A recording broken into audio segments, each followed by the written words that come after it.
Welcome to AKM channel అండి. ఈరోజు మీకు సింపుల్ టమాటా చట్నీ ఎలా చేయడం చూపిస్తాను.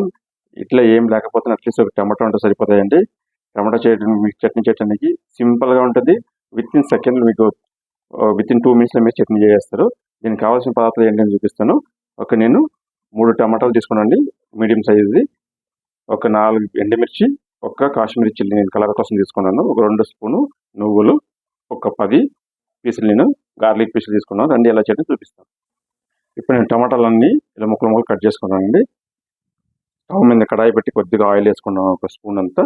ఇదన్నీ ఇప్పుడు నేను ఫుల్ అన్నీ ఒకేసారిగా నేను ఆయిల్ వేసుకుంటున్నాను. ఇప్పుడు దీన్ని కొద్దిగా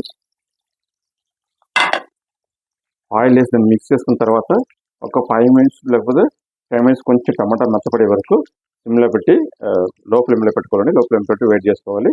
కొంచెం టమాటా కొంచెం బాగా మెత్తగా పడింది అనేటప్పుడు దీన్ని స్టవ్ ఆఫ్ చేసి గ్రైండ్ చేసుకున్నాం. ఇప్పుడు ఇది అయిపోయిందండి. టమాటా మంచిగా మెత్తపడింది. ఇక్కడ గార్లిక్ కూడా మంచిగా ఉడికిందండి ఆయిల్లో. సో ఇప్పుడు స్టవ్ ఆఫ్ చేసుకున్నాం. దీన్ని స్టవ్ ఆఫ్ పెడితే ఆరబెట్టి దీన్ని మిక్సీ పట్టుకుందాం. మిక్సీ పట్టుకున్న తర్వాత మీకు చూపిస్తాను నేను. ఇప్పుడు ఆరిపోయిందండి ఇది. దీన్ని ఒక మిక్సీ బౌల్ ట్రాన్స్ఫర్ చేసుకుని మనం దీన్ని పేస్ట్ చేసుకుందాం. ఫైన్ పేస్ట్ చేసుకోవాలి.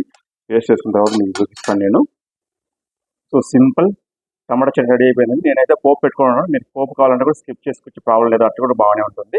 ఇదైతే దోశకి, రవ్వ దోశకి, దోశకి అయితే, ఇడ్లీకి అయితే చాలా అద్దరిపోతాయి టేస్ట్. సో రైస్కి అయితే కొంచెం బాగానే ఉంటుంది. వేడి వేడి రైస్ అంతా బాగుంటుంది, చల్లడానికి బాగుంటుంది. సో మీరు ఇలాగే ట్రై చేయండి. ట్రై చేసి టేస్ట్ ఎలా ఉంది కమెంట్ చేయండి. మా ఛానల్ సబ్స్క్రైబ్ చేయండి, లైక్ చేయండి, షేర్ చేయండి. By by.